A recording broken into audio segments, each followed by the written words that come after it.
planes. Today we're going to sharpen the blade from this Japanese plane.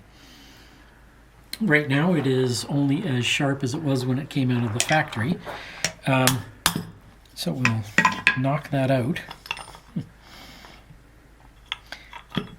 Alright, so we have the body, the chip breaker, and the blade.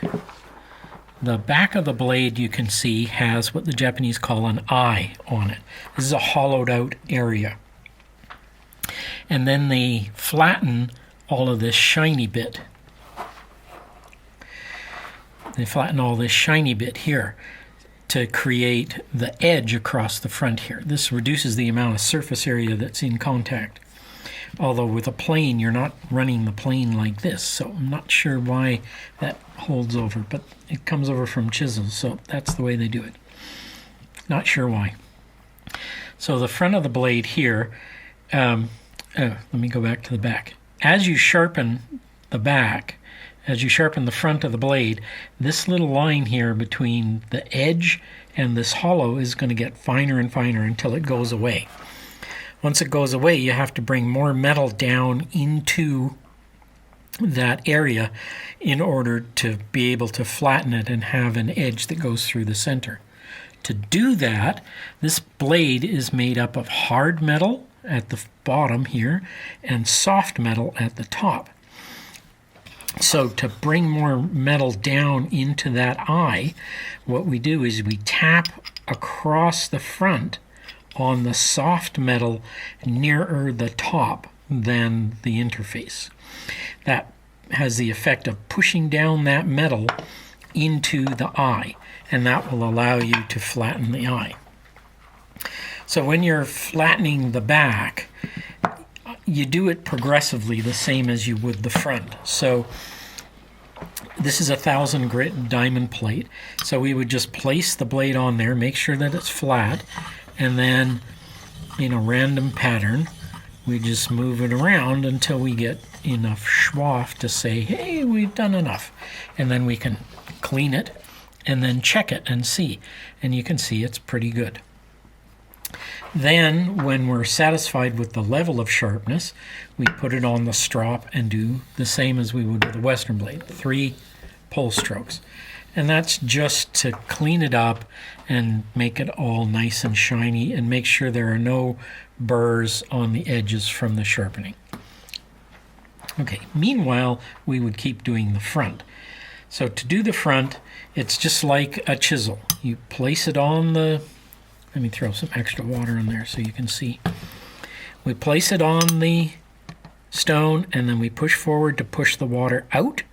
And we just go back a little bit more until you see it suck in at the back a hair, and then we go back until it's flat on the surface. Then we just brace it in. I do the same thing for chisels as for all blades. I lock my elbows into my body, and then I rock forward on my right foot, back on my left. So I'm rocking my body here. I'm not moving my arms like this. I am moving my body back and forth like this. And you can do that slowly and very controlled, or you can do it more quickly and a little freer. It doesn't really matter.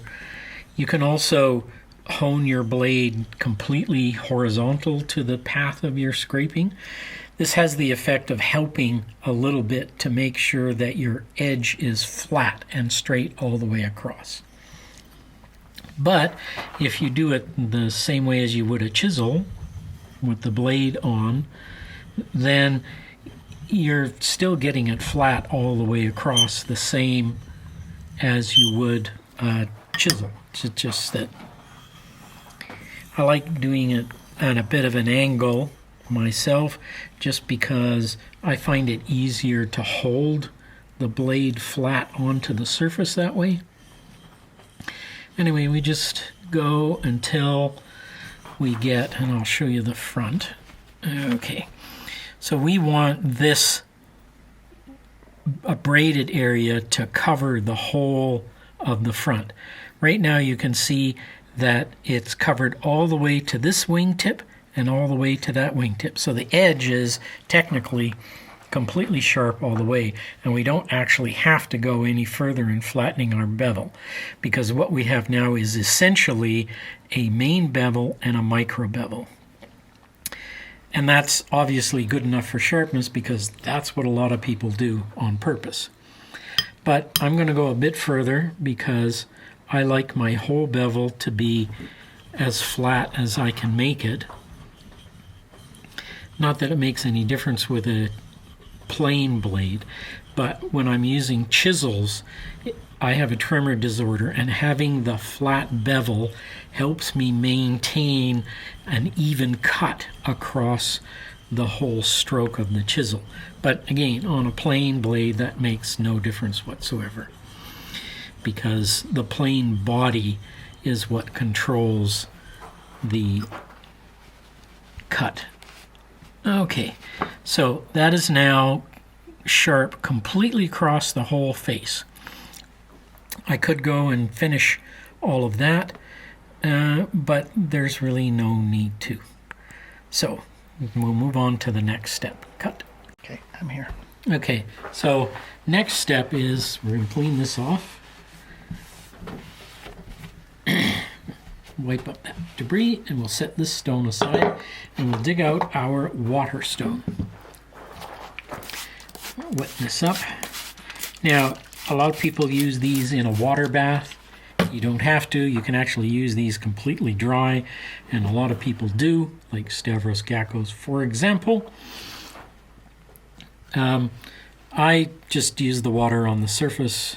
I don't like the mess of having the whole thing sit inside a water bath when it's not necessary. I do let the water sit on the surface for a minute or two just to make sure that the thing is wet. And then we proceed with the second step. So this is 6,000 grit Japanese water stone. And that's really going beyond sharpening to super fine sharpening. So again, we'll just do the same thing. We put the blade on till the water pushes out the front, stops pushing out the front, and then starts sucking in the back. And then we align everything, and then we just begin sharpening. Now, water stones have to be flattened. I've already flattened this one because as you work them, they get dished. So you want to make sure that when you're going and doing your sharpening, that you're moving your blade across the entire surface. That way, when you do flatten it, you don't have to flatten it as much because it's already pretty even. Also, that makes sure that as you're working, your blade is maintaining even contact across the whole face of the blade. That's actually quite a bit of schwaff, so we're going to just check that blade. Oh my God, look at that. That is so polished, it's not even funny. Goes right to the edges. I mean, I haven't done the whole face yet because I'm trying to do a video. So if I was just doing this by myself without doing a video, I would keep going until I had the whole face completely flat. But it's not necessary because I've got the edge sharp all the way from side to side. Okay, so now you could stop here and do 3 strops, but I'm going to go with a more traditional Japanese approach here, and the next step that they do, they call conditioning. For that, we use a quartz stone from a particular quarry in Japan. And again, we use a bit of water on the surface, but you can see how that beads up. That's how fine the surface of this granite has been polished. It's not really going to cut the blade very much at all, but you'll be able to see it'll go from that super shiny to a soft finish. Now, the Japanese say that this hardens the blade, hardens the edge by conditioning it. I don't really understand the whole thing, and the explanation is that I've been able to find is in Japanese, and my Japanese is nowhere near up to that. So we just run it on here a few times, and we do the back as well. And this is supposed to create, it's supposed to condition the edge. You can see how it's now not a shiny edge, it's more soft, matte finish. I'm going to strop it 3 times, and I'm going to strop it 3 times on the back. There is no burr on this edge. The edge is keen and fine. And the strop has restored some of that shine to it, but it hasn't returned it to that full super glossy shine. You can see it's still a bit soft shine. But that blade is now, or should be, now super sharp. So let's reassemble our plane. Try not to cut ourselves.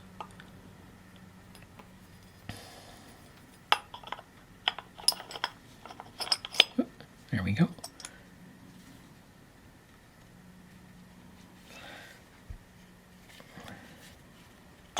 Try to get my blade extrusion correct before I lock it in place.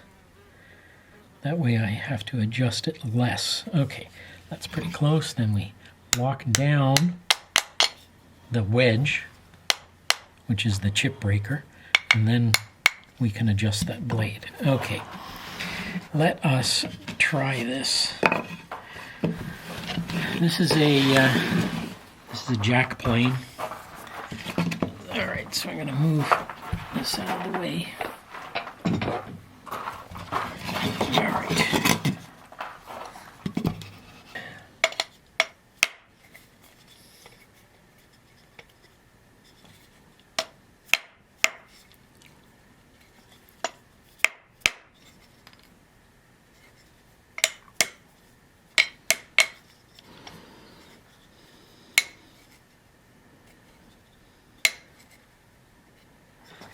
Let's see where that is. Oh yeah.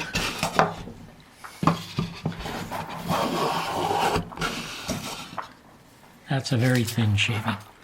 That's beautiful. Yeah, that's nice and thin. Right on. Okay, so you can see how sharp that blade is. I mean, there's almost no resistance at all, and if you could feel this surface, it is silky smooth. Okay, so that's pretty much it for sharpening a Japanese blade. I hope that clarified things for some people. And we'll catch you on the next one. Thanks for watching.